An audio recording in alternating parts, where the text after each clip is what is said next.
es Merit Meraz, soy estudiante de Relaciones Internacionales y esta actividad es para evaluar el segundo parcial de la materia de Historia Contemporánea de México, impartida por la maestra Blanca Estela Vázquez. Hablemos del Porfiriato. Para comenzar, hablemos de la biografía de José de la Cruz Porfirio Díaz Mori. Para comenzar, él era hijo del ojalatero José Faustino Díaz y de la señora Petrona Mori. Él nació el 15 de septiembre de 1830 y en conjunto eran encargados del mesón del solar. Al morir su padre, la señora se quedó encargada del mesón y al paso de los años se fue a la quiebra. Después de eso, ellos se mudaron de ciudad. Emprendiendo su viaje, llegaron a el solar de Toronjo, Oaxaca. Su carrera se forjó a lo largo de varios años. La más relevante fue en el Colegio Conciliar de Oaxaca. Luego de esto, abandonó su carrera en esta institución por el asombro de la carrera que tenía en ese entonces el presidente Benito Juárez. Comenzó a estudiar leyes en el Instituto de Ciencias y Artes de la ciudad de Oaxaca. Hablemos de los oficios de Porfirio Díaz. Al morir su padre, su madre quedarse a cargo del mesón y de llegar a la quiebra, mudarse a una ciudad, Porfirio Díaz se vuelve en un apoyo muy grande económicamente para su mamá y su familia. Entre sus oficios encontramos que fue zapatero, carpintero y armero.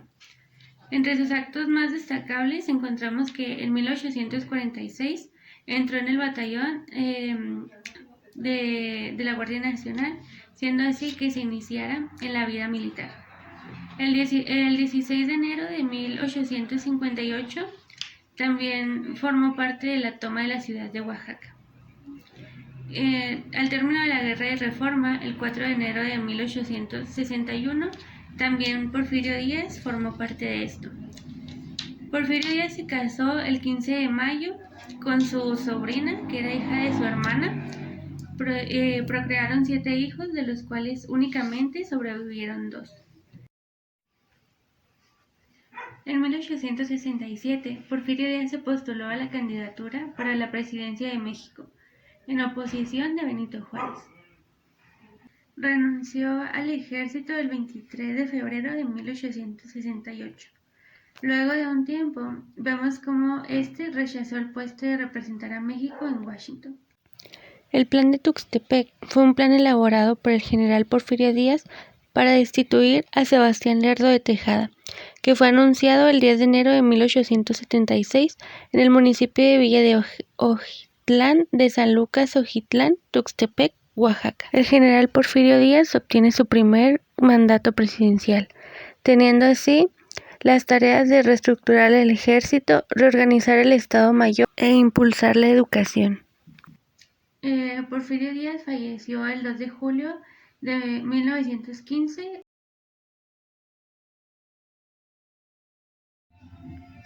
Bueno, después de esta introducción y de hablar de la biografía, ahora sí llegamos al Porfiriato. El Porfiriato es una etapa de la historia de México en donde gobernó el general Porfirio Díaz desde los años de 1876 hasta 1911. Encontramos entre las causas la rebelión de Tuxtepec en 1876, donde el general Porfirio Díaz se oponía a la reelección de Sebastián Lerdo de Tejada, principalmente porque Porfirio Díaz había tenido bastantes derrotas al querer llegar a la presidencia de la República. También recordemos que uno de sus principios era la no reelección. Consecuencias del Porfiriato. Entre ellas vemos cómo durante el Porfiriato se produjo en México un notable crecimiento económico, una expansión de las vías de comunicación y de los centros urbanos. Vemos también cómo la educación se volvió laica, gratuita y obligatoria para todos, siendo esto un beneficio para las personas más vulnerables y más de escasos recursos, que hasta actualmente sigue siendo un derecho nacional. También vemos la ley de la creación de la Universidad de México, que podemos ver cómo esta ha sido una de las instituciones más prestigiosas de nuestra nación y cómo es una de las más antiguas. La etapa del Porfiriato. Vemos cómo esto fue una etapa particularmente y potencialmente difícil en la vida de nuestra historia mexicana, de la historia política. Enfocándonos en eso, encontramos que nuestro país fue gobernado por más de 30 años por una misma persona que buscaba cómo hacer crecer el país, pero no llegó el cambio cuando ya era necesario. Vemos como una persona gobernó el país con un puño de hierro, haciendo las cosas pues a su gusto, pero no evolucionando tanto como era necesario.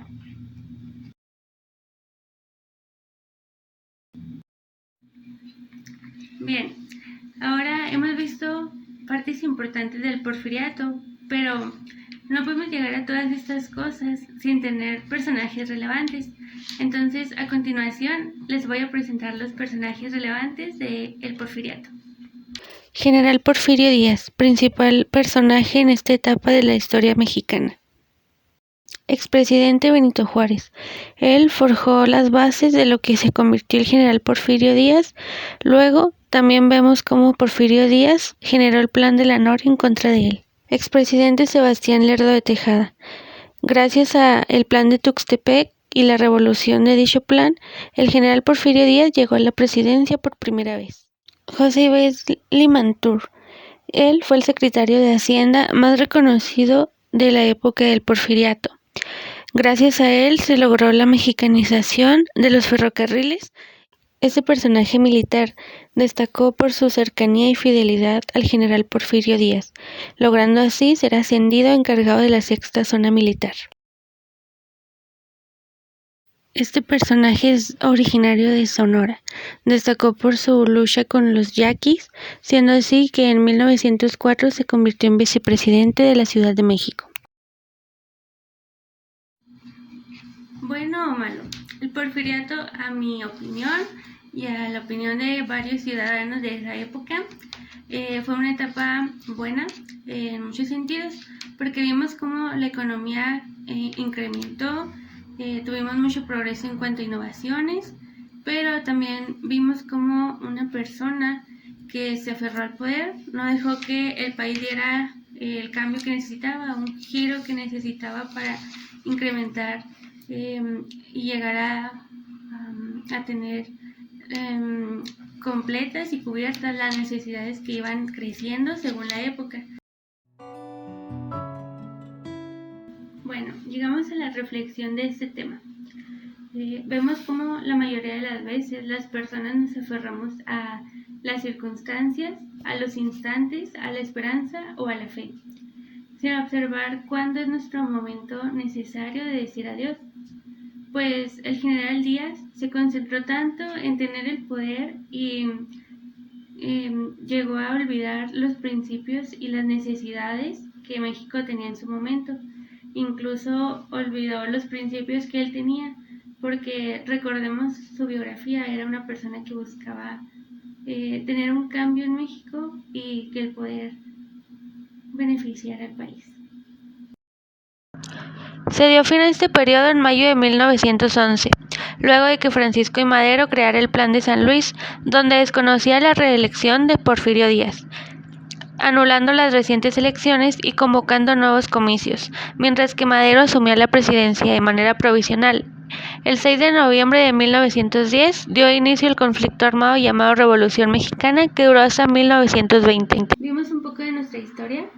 Vimos cómo alguien con ambiciones se volvió en un dictador, buscando cumplir únicamente sus propias intenciones, forjando las bases de lo que es el México actual, trayendo consigo distintas innovaciones, como son las rutas de ferrocarriles, la electricidad, el automóvil, las líneas del teléfono, entre otras cosas. Y gracias a eso y a más cosas es el México que conocemos. Eso sería todo de mi parte. Muchas gracias por su atención y bonito día.